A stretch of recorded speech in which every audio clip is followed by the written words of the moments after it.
हामीले यो घटनाको गम्भीरतालाई हेरेर नेपाल प्रहरीले सङ्घीय प्रहरी इकाइ कार्यालय कर्णाली हाल नेपालगञ्जबाट चाहिँ प्रहरी वरिष्ठ उपरीक्षकको नेतृत्वमा पनि एउटा टोली पठाएका छौँ र त्यसै गरी अनुसन्धान प्रक्रियालाई सहयोग गर्ने उद्देश्यबाट नेपाल प्रहरीको केन्द्रीय अनुसन्धान उसबाट सिआइबीबाट पनि एउटा टेक्निकल टिम चाहिँ त्यहाँ पठाएको अवस्था चाहिँ छ र उहाँहरूले चाहिँ संयुक्त रूपमा काम गर्नुभएको छ र त्यसै गरी नेपाल सरकारले यसको गम्भीरतालाई मध्यनजर गरेर एउटा छानबिन समिति सहसचिवको नेतृत्वमा छानबिन समिति गठन गरेको र उहाँहरू पनि चाहिँ त्यही क्षेत्रमै गएर चाहिँ खटिएर यसको अनुसन्धानको कामलाई समेत र घटना कसरी घट्यो के घट्यो भन्ने कुराहरूको छानबिन अथवा जानकारी लिने कामहरू भइरहेको अवस्थाहरू चाहिँ छ। यसको अलावा प्रदेश प्रहरी प्रमुख पनि चाहिँ त्यो घटनास्थल र त्यहाँ पीडितहरूसँग गएर समक्ष पीडितहरूका कुराहरू पनि सुन्ने र अनुसन्धान प्रक्रियालाई चाहिँ अगाडि बढाउन आवश्यक निर्देशन समेत दिएर पुनः चाहिँ मुकाम उता सुर्खेतमा फर्किएको अवस्थाहरू चाहिँ मैले यहाँ यस समितिमा निवेदन गर्न चाहन्छु र अहिले जुन मैले यहाँ 18 जना 20 जनाको विरुद्धमा चाहिँ किटानी जारी आएको अवस्था र 18 जना पक्राउ परेको 2 जना अहिलेसम्म चाहिँ पक्राउ पर्न नसकेको अवस्था छ। उहाँहरूलाई चाहिँ पहिलोपटक 10 दिनको म्याद लिएर अनुसन्धान कार्य गरिएको छ र बयानको काम पनि चाहिँ सुरु भएको अवस्थाहरू चाहिँ मैले निवेदन गर्न चाहेँ र 5 जनाको जो शोक प्राप्त भएको थियो उहाँहरूको कानुनी प्रक्रिया मुचुल्काको कानुनी प्रक्रिया पुर्याएर सब पोस्टमार्टम गरेर सम्बन्धित व्यक्तिहरूलाई आफन्तहरूलाई चाहिँ दाह संस्कारको लागि जिम्मा दिएको अवस्थाहरू पनि चाहिँ मैले यहाँ चाहिँ जानकारी गराउन चाहन्छु।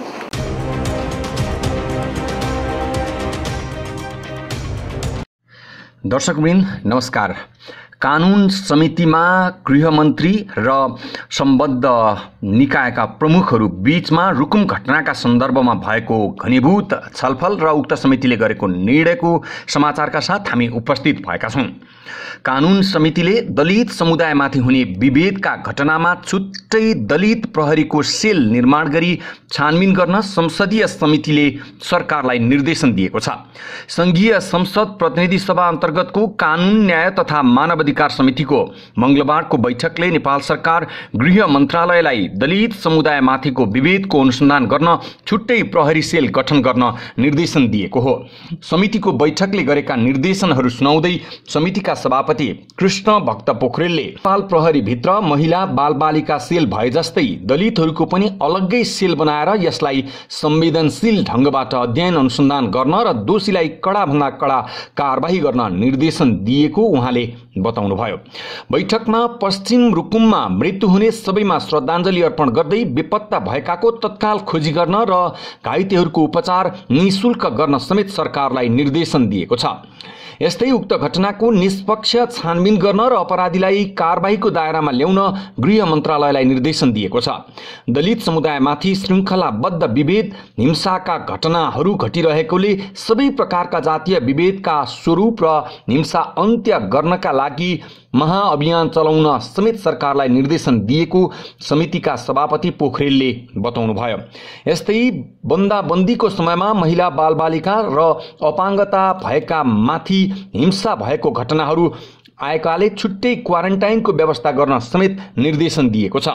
समितिको निर्णय सुनाउँदै सभापति पोखरेलले भन्नुभयो, पश्चिम रुकुम चौरजाहारी नगरपालिका 8 सोतीमा 2077 2 महिना 10 गते घटित घटना मानवता विरुद्धको अपराध हो भन्ने कुरा समितिले ठहर गरेको छ र यसमा मृत्यु हुने नवराज विक लगायत सबैमा हार्दिक श्रद्धाञ्जली अर्पण गर्ने, बेपत्ताहरूको तत्काल खोजी गर्ने र घाइतेहरूको उपचार निःशुल्क रूपमा राज्यले प्रबन्ध गरोस् भन्ने निर्णय भएको छ। दोस्रो, उक्त घटनामा निष्पक्ष छानबिन गरी अपराधीलाई कडाभन्दा कडा कारबाही गर्न सरकारले तत्काल प्रयत्न गरोस् र कुनै पनि राजनैतिक प्रभाव वा कुनै पनि प्रभावमा नपरिकन निष्पक्ष अनुसन्धानलाई अगाडि बढाउन निर्देशन समेत दिएको छ। तेस्रो, दलित समुदायमाथि 2077 साल जेठ 10 गतेको घटना मात्रै होइन, श्रृङ्खलाबद्ध रूपमा हिंसाका घटनाहरू घटित भएको स्मरण समेत गराएको छ।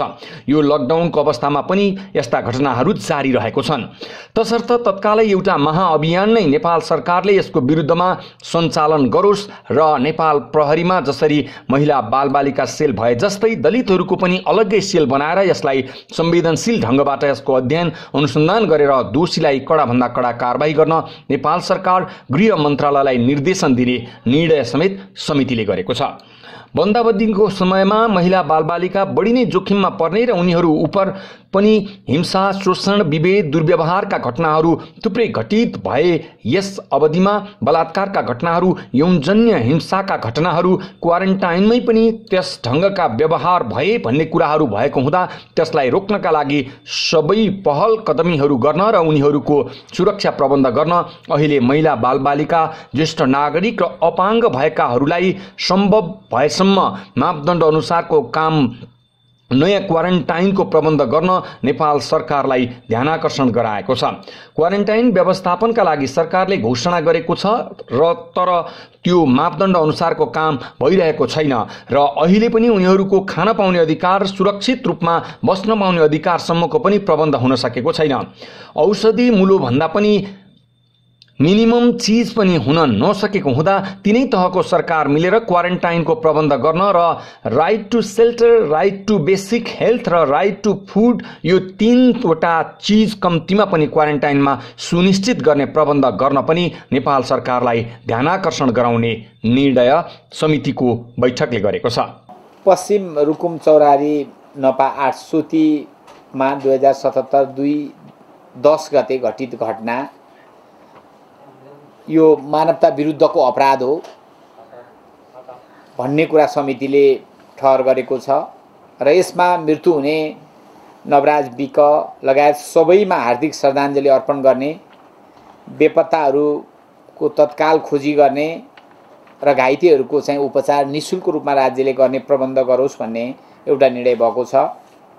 दोस्रो, उक्त घटनामा निष्पक्ष छानबिन गरी अपराधीहरूलाई कडाभन्दा कडा कारबाही गर्न सरकारले तत्काल प्रयत्न गरोस् र कुनै राजनीतिक प्रभाव वा कुनै पनि प्रभावमा नपरिकन निष्पक्ष अनुसन्धानलाई अगाडि बढाओस् भन्ने दोस्रो हामीले निर्णय गरेका छौँ।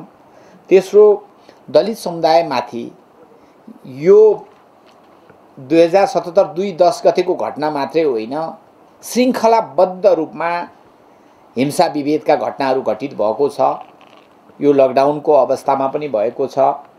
तसर्थ तत्कालै एउटा महाअभियानै नेपाल सरकारले चाहिँ यसका विरुद्धमा महाअभियान चालोस् र नेपाल प्रहरीमा जसरी महिला बालबालिका सेल भए जस्तै दलितहरूको पनि एउटा अलग्गै सेल बनाएर यसलाई संवेदनशील ढङ्गबाट यसको चाहिँ अध्ययन अनुसन्धान गरेर दोषीलाई कडाभन्दा कडा कारबाही गर्न नेपाल सरकार गृह मन्त्रालयलाई निर्देशन गर्ने हाम्रो तेस्रो निर्णय भएको छ।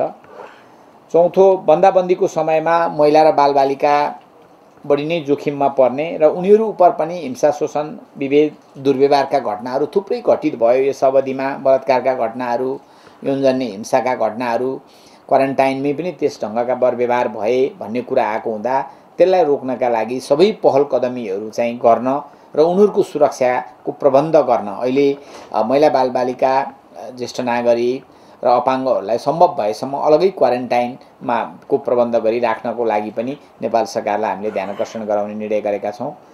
अब र पाँचौँ, क्वारेन्टाइन व्यवस्थापनका लागि अलग्गै मापदण्ड भनेर सरकारले घोषणा गरेको छ र तर त्यो मापदण्ड अनुसारको काम भइरहेको छैन। अहिले पनि उनीहरूको खान पाउने अधिकार र सुरक्षित रूपमा बस्न पाउने अधिकारसम्मको पनि प्रबन्ध हुन सकेका छैन। औषधि मूल्य आदि इत्यादि भन्दा पनि मिनिमम चिज पनि हुन नसकेको हुँदा तिनै तहको सरकार मिलेर यो क्वारेन्टाइनको प्रबन्ध चाहिँ गर्न र राइट टु सेल्टर र राइट टु चाहिँ बेसिक हेल्थ र राइट टु फुड यो तीनटा चिज चाहिँ कम्तीमा पनि क्वारेन्टाइनमा सुनिश्चितता गर्ने प्रबन्ध गर्न पनि हामीले नेपाल सरकारलाई ध्यानकर्षण गराउने निर्णय गरेका छौँ। स्तरीय चाहिँ समिति चाहिँ त्यो समितिले पनि छानबिनको प्रक्रियालाई चाहिँ करिब चाहिँ भनेर बलात्कारीकै साथमा चाहिँ बलात्कृत नानीलाई चाहिँ विवाह गरेर पठाइयो, लभ म्यारेज गरेर एकान्त भाग्ने केस चाहिँ भयो। यो नचाल्ने हो, यो अहिलेको परिस्थितिमा हामीले यो महाअभियान नचाल्ने हो भने चाहिँ हामी सबैलाई थाहै छ कि जाजरकोट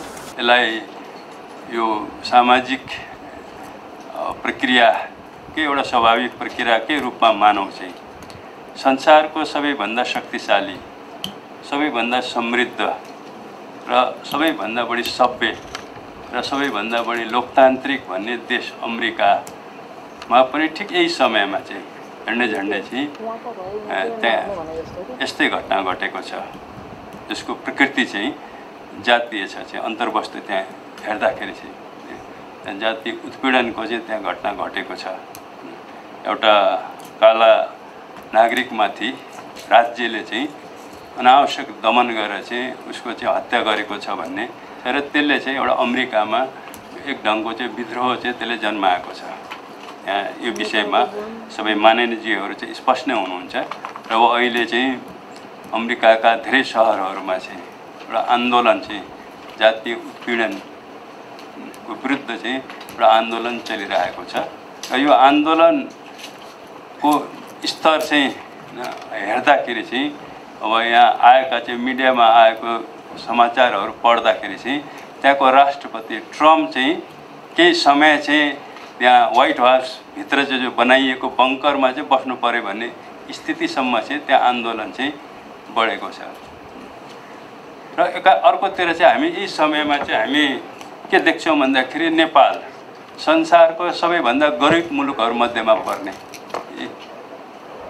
र एउटा सानो आकारको दृष्टिकोणले एउटा सानो र यहाँ पनि विविधताले भरिएको समाज, यहाँ पनि चाहिँ ठिक यही प्रकृतिको चाहिँ जातीय उत्पीडनको, जातीय अन्तर्विरोधको एउटा चाहिँ दुःखद घटना यहाँ पनि घटेको छ।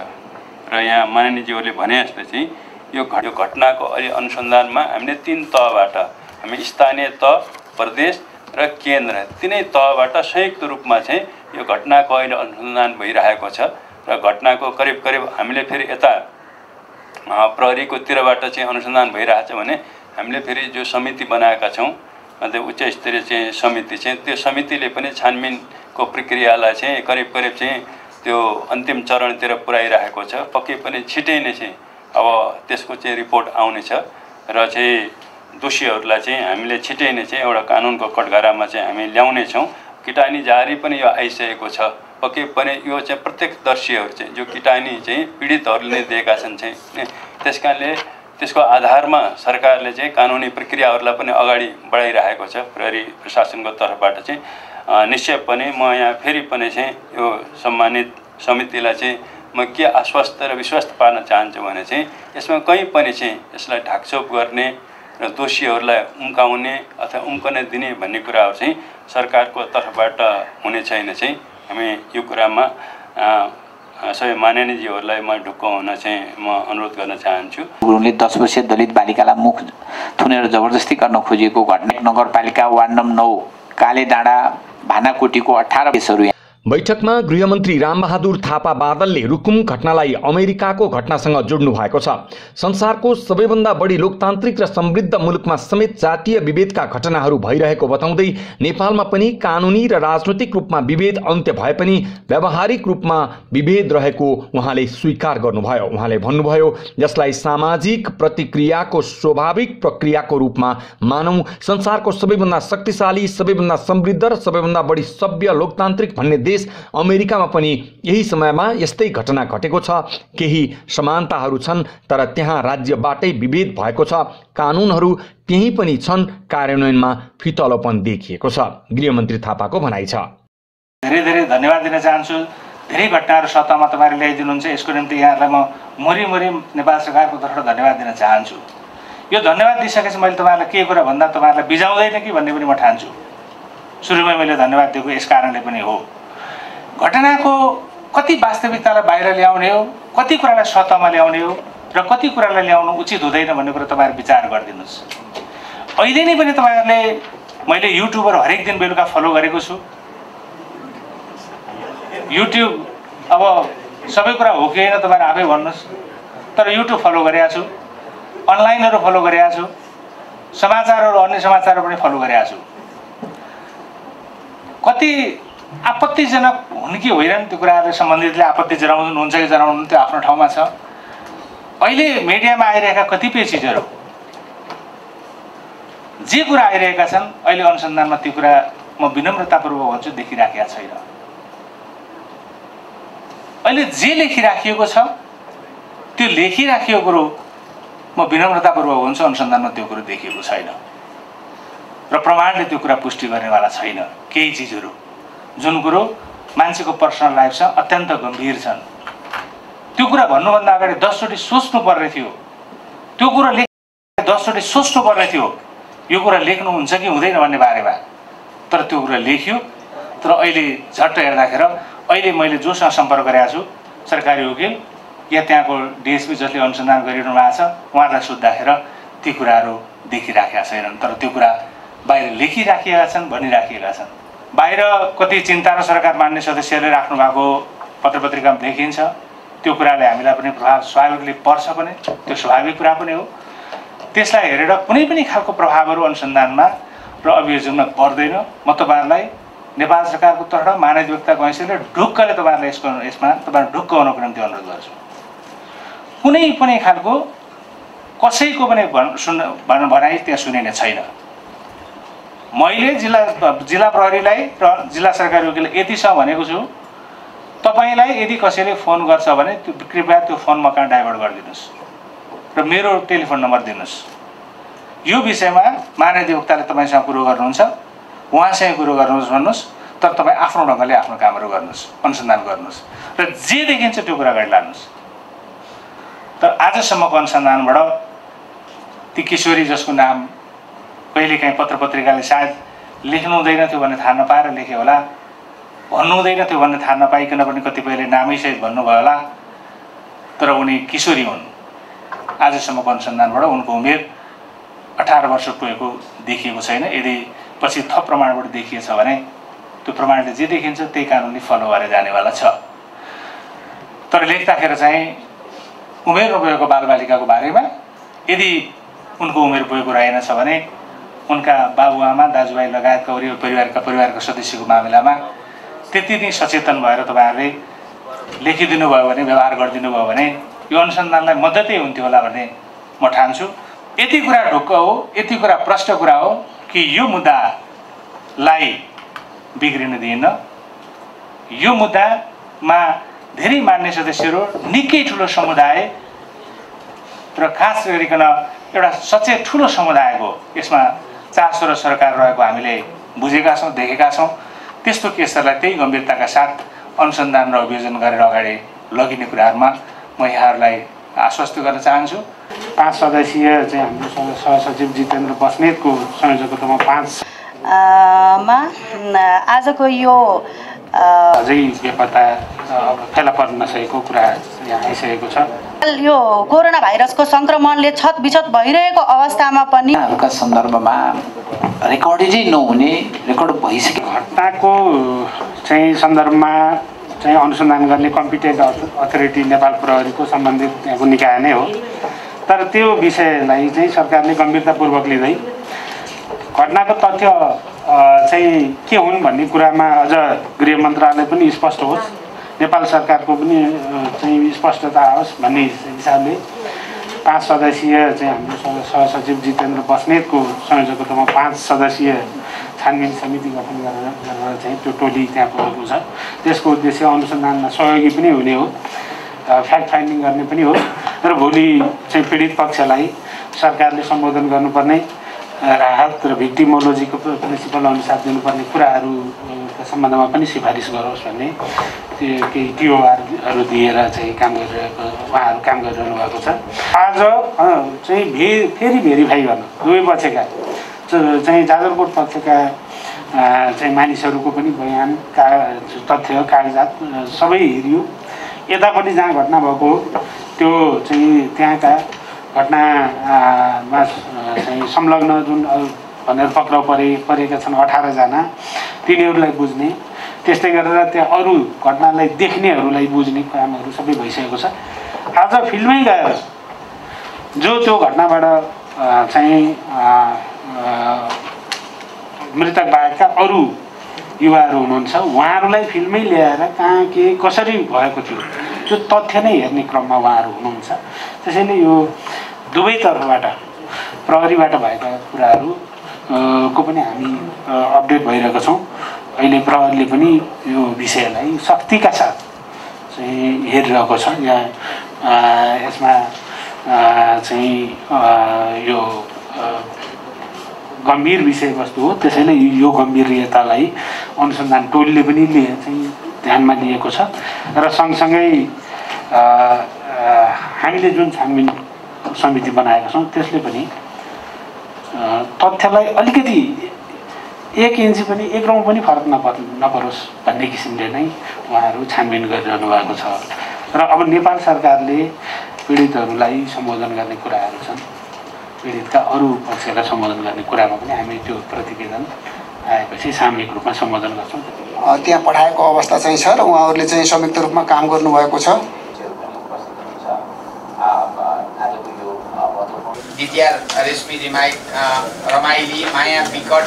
मध्यनजर गरेर एउटा छानबिन समिति सहसचिवको नेतृत्वमा छानबिन समिति गठन गरेको यस्तो देखाइरहेको छ र कतिसम्म भने गाउँ भनेर बलात्कारीकै साथमा चाहिँ बलात्कृत नानीलाई चाहिँ विवाह हामीले यो घटनाको गम्भीरतालाई हेरेर नेपाल प्रहरीले सङ्घीय प्रहरी इकाइ कार्यालय कर्णाली हाल नेपालगञ्जबाट चाहिँ प्रहरी वरिष्ठ उपरीक्षकको नेतृत्वमा पनि एउटा टोली पठाएका छौँ र त्यसै गरी अनुसन्धान प्रक्रियालाई सहयोग गर्ने उद्देश्यबाट नेपाल प्रहरीको केन्द्रीय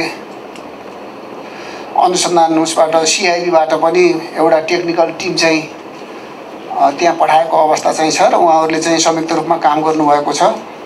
र त्यसै गरी नेपाल सरकारले यसको गम्भीरतालाई मध्यनजर गरेर एउटा छानबिन समिति सहसचिवको नेतृत्वमा छानबिन समिति गठन गरेको र उहाँहरू पनि चाहिँ त्यही क्षेत्रमै गएर चाहिँ खटिएर यसको अनुसन्धानको कामलाई समेत र घटना कसरी घट्यो के घट्यो भन्ने कुराहरूको छानबिन अथवा जानकारी लिने कामहरू भइरहेको अवस्थाहरू चाहिँ छ। यसको अलावा प्रदेश प्रहरी प्रमुख पनि चाहिँ त्यो घटनास्थल र त्यहाँ पीडितहरूसँग गएर समक्ष पीडितहरूका कुराहरू पनि सुन्ने र अनुसन्धान प्रक्रियालाई चाहिँ अगाडि बढाउन आवश्यक निर्देशन समेत दिएर पुनः चाहिँ मुकाम उता सुर्खेतमा फर्किएको अवस्थाहरू चाहिँ मैले यहाँ यस समितिमा निवेदन गर्न चाहन्छु। र अहिले जुन मैले यहाँ 18 जना 20 जनाको विरुद्धमा चाहिँ किटानी जारी आएको अवस्था र 18 जना पक्राउ परेको, 2 जना अहिलेसम्म चाहिँ पक्राउ पर्न नसकेको अवस्था छ। उहाँहरूलाई चाहिँ पहिलोपटक 10 दिनको म्याद लिएर अनुसन्धान कार्य गरिएको छ र बयानको काम पनि चाहिँ सुरु भएको अवस्थाहरू चाहिँ मैले निवेदन गर्न चाहेँ। र 5 जनाको जो शव प्राप्त भएको थियो उहाँहरूको कानुनी प्रक्रिया मुचुल्काको कानुनी प्रक्रिया पुऱ्याएर सब पोस्टमार्टम गरेर सम्बन्धित व्यक्तिहरूले आफन्तहरूलाई चाहिँ दाह संस्कारको लागि जिम्मा दिएको अवस्थाहरू पनि चाहिँ मैले यहाँ चाहिँ जानकारी गराउन चाहन्छु। र बाँकी यसमा चाहिँ नेपाल प्रहरी सदैव संवेदनशील भएको बेहोरा समेत अनुरोध गर्छु। धन्यवाद। जय नेपाल। निर्मम ढङ्गले बाँधेर लकटेर कुटेर चाहिँ नानी 13 वर्षीय दलित नानी जो चाहिँ 25 वर्षीय प्रकारका घटनाको ठुलो तथ्याङ्क सहित यहाँ साथी 20औं जना त्यहाँ आउँदाखेरि लकडाउनमा चाहिँ नि यसरी आउनु पाइन्छ र ठुलो घटनाहरूको चाहिँ रिपोर्टहरू उहाँहरूले हाम्रै छ भन्ने लाग्दैन। यो जातीय विभेद 19 जना मान्छेहरू आउँदाखेरि त्यहाँको राज्य प्रणालीलाई थाहा भएन, सरकारलाई थाहा भएन, सुरक्षा निकायलाई थाहा भएन र 19लाई निर्मम ढङ्गले बाँधेर लकटेर कुटेर चाहिँ नि जघन्य हत्या गर्दाखेरि अहिले 20 जना जाहेरी छ। 20औं जना त्यहाँ आउँदाखेरि लकडाउनमा चाहिँ नि यसरी आउनु पाइन्छ र लकडाउनको विशिष्ट अवस्थामा, विशेष अवस्थामा, असामान्य अवस्थामा त्यहाँको हाम्रो सरकारले के गर्यो? त्यसकारणले अहिले जुन सहज ढङ्गले चाहिँ अनुसन्धान भएको छ त्यसमा म धेरै टिका टिप्पणी गर्न चाहन्न, तर सामान्य अनुसन्धानले मात्रै पुगेन नि त। केटीकोमा केटा आए, दुईजनाको बिचमा चाहिँ नि सम्बन्ध थियो, त्यतिले मात्रै यो घटना चाहिँ अगाडि बढ्दैन। त्यहाँको राज्य प्रणालीको हाम्रो सुरक्षा निकाय कहाँ थियो त? ताती लाएर आउँदाखेरि मान्छे जहाँसुकै जानका लागि पनि लकडाउनको बेलामा ताती लाएर चाहिँ हिँड्नु पाइन्छ र? काठमाडौँमा पाइँदैन, भक्तपुरमा पाइँदैन, ललितपुरमा पाइँदैन, विराटनगर भैरवमा पाइँदैन, तर रुकुम र जागरकोटमा किन पाइयो? ती युवाहरूलाई प्रताडित गर्ने, आक्रमण गर्ने सङ्ख्या झन् ठुलो थियो होला। त्यही कारणले यसको चाहिँ नि वस्तुनिष्ठ अध्ययन गर्ने कि नगर्ने र अहिले आन्दोलित भएका आम समुदायलाई हामीले के सन्देश दिने, त्यसको लागि म आग्रह गर्न चाहन्छु। हाम्रो पार्टीको तर्फबाट हामीले प्रतिनिधि सभामा पनि यो कुरा उठाएका थियौँ र यसलाई संसदीय छानबिन समिति बनाइयोस्। तसर्थ सभापतिज्यू म सिद्ध्याउनुलाई तसर्थ यस्ता घटना होइन, त्यसो होइन। अब केही मान्छेहरूलाई हामीले दण्डको कटकारामा उभ्याउनै पर्छ। जबसम्म सबै पक्षका हक र हित सुरक्षित हुँदैन, सबै पक्षलाई चाहिँ एक नासले हेरिँदैन, तबसम्म यस्ता घटनाहरू घटिरहेको छ र हामीहरू सडक पीडित भइरहेको छ। तसर्थ सभापतिज्यू म सिद्ध्याउनुलाई तसर्थ यस्ता घटनाहरू नदोहोरिदिन र यस्ता घटनाहरूमा राम्रो अनुसन्धान गरिदिनको निम्ति यो समितिको राम्रो निर्देशन जाओस् भन्ने म अनुरोध गर्दछु। धन्यवाद। जघन्य बलात्कारका अपराधहरू भएका छन्, एकल होइन सामूहिक बलात्कारहरू भएका छन्। सामूहिक 45 केस दर्ता भएको चाहिँ देखिन्छ र त्यो 45 केस मध्ये 15-16 त जातीय विभेदकै आधारमा हत्या पनि चलिरहेको छ।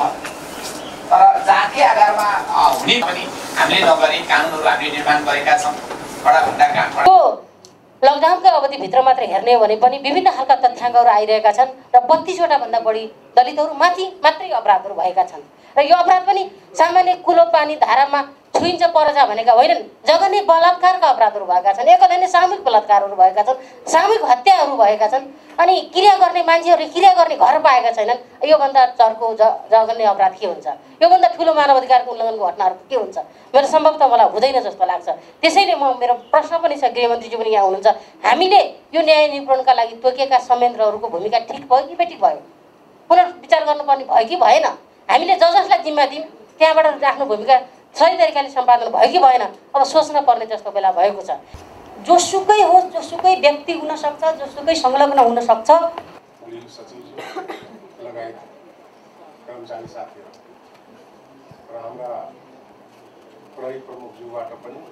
यो अनुसन्धानलाई चाहिँ छिटोभन्दा छिटो चाहिँ ल्याउनका लागि तदारुकताका साथ लाग्नुहुन्छ भन्ने मैले अपेक्षा पनि गरेको छु। त्यो घटनामा जोसुकै होस्, जोसुकै व्यक्ति हुन सक्छ, जोसुकै संलग्न हुन सक्छ, दोषीलाई चाहिँ कडाभन्दा कडा कारबाही हुनुपर्छ। गर्नुका साथै विशेष गरिकन यो पूर्व मेचीदेखि पश्चिम महाकालीसम्म जुन खालको यो सिन्दुर हाल्न लागेको ठाउँमा गएर हातै समाएर सबै त्यहाँ भएका मान्छेलाई पक्रेर योजनको तहसम्म कि साँच्चै 74-75 मा दलित माथि प्याकेज निर्माण गर्नलाई चाहिँ विशेष यो समितिले आज निर्देशन गरोस् सरकारलाई। लभ म्यारेज गरेर एकाध भाग्ने केस चाहिँ नचाल्ने हो। यो अहिलेको परिस्थितिमा हामीले यो महाअभियान नचाल्ने हो भने हामी सबैलाई थाहै छ कि जाजरको देवा खाजाको भान्से दलित समुदायबाट नियुक्ति गर्ने नै व्यवस्था गरेर मानवाधिकार उल्लङ्घनको यो भन्दा अर्को निकृष्ट घटना हाम्रो संवेदनशीलताहरू के छ, अनुसन्धान कति तहमा कहाँसम्म पुगेको छ, मान्य सदस्य कुनै उमेरका हिसाबले, कुनै बन्देजको त्यहाँ चाहिँ 16-17 वर्षको बच्चीको हिसाबले होइन। यहाँ प्रेम, अन्तर्जातीय प्रेमकै कारणले मारिएको हो अथवा दलित भएकै कारणले मारिएको छ। त्यसो भएको हुनाले म समितिलाई म के अनुरोध गर्छु त भन्दा न्यायिक समिति गठन गर्न, दोषीलाई कारबाही गर्न, विशेष गरिकन यो हदैसम्मको कारबाहीको कुरा गरेँ मैले। पीडित परिवारलाई राहत, उचित राहत क्षतिपूर्तिको व्यवस्था गर्न, मृत्युवरण गरेका जुन 6 जना छन् जो विभत्स हत्यापछि खोलामा रेलिएका छन्, ठुलीभेरीमा रेलिएका, उहाँहरूलाई सामाजिक रूपान्तरणको अभियन्ताको सही घोषणा गरी गर्नुका साथै विशेष गरिकन यो पूर्व मेचीदेखि पश्चिम महाकालीसम्म जुन खालको यो अमानवीय व्यवहार देशैभरि 77 देशमा विभिन्न खालका घटनाहरू भएका छन्, हत्या हिंसा भएको छ, बलात्कार भएको छ, छुवाछुतका घटनाहरू भएका छन्, यी सबैको सत्य तथ्य अनुसन्धान गरी आवश्यक कारबाही चलाउन र दलित समुदायको राजनीतिक, आर्थिक र सामाजिक क्षेत्रको एकीकृत विकास प्याकेज निर्माण गर्नलाई चाहिँ विशेष यो समितिले आज निर्देशन गरोस् सरकारलाई, त्यो भन्न चाहन्छु। हामीले हरेक स्कुलहरूमा अहिले दिवा खाजाको व्यवस्था गरेका छौँ। दिवा खाजाको भान्से दलित समुदायबाट नियुक्ति गर्ने नै व्यवस्था गरेर त्यहाँबाट सुरु गरौँ। सानो सुरु हुन्छ, यो धेरै ठुलो सुरु होइन, तर यसले धेरै ठुलो अर्थ राख्छ। त्यहाँबाट चाहिँ सुरु गरौँ। नत्र भने मेरो घरमा अथवा मेरै बाबुआमालाई पत्दैन, मेरो बाबुआमालाई पत्दैन, यहाँ सबैको घर घरमा पच्दैन। यो पचेकै छैन त। हामीले जतिसुकै फुर्ती गर्ने यहाँ कानुन बनाए पनि लागु हुँदैन, तर लागु गरौँ। प्रधानमन्त्री समेत भएर सबै बुझेको व्यक्ति हुनुहुन्छ। यो यस्तो समय गर्न सकेन, यसको सत्य तथ्य जनताको बिचमा उजागर गर्न सकेन। नपा 8 सेती गाउँकी सुषमा सुधा मल्लको प्रेम पश्चिममा कोरोनाको पनि अलिकति झन् जोखिम बढिरहेको परिस्थितिमा आखिर र त्यो छलफलबाट हामी एउटा निष्कर्ष निकालेर प्रहरीमा नेतृत्वले विषयहरू अहिले के भइरहेको छ र यो घटनाको सन्दर्भमा घटना कसरी घट्यो भन्ने कुराहरूमा केसहरू यहाँ रिपोर्टिङ भइरहेछ। यी सबै केसका सन्दर्भमा त्यसैगरी समितिबाट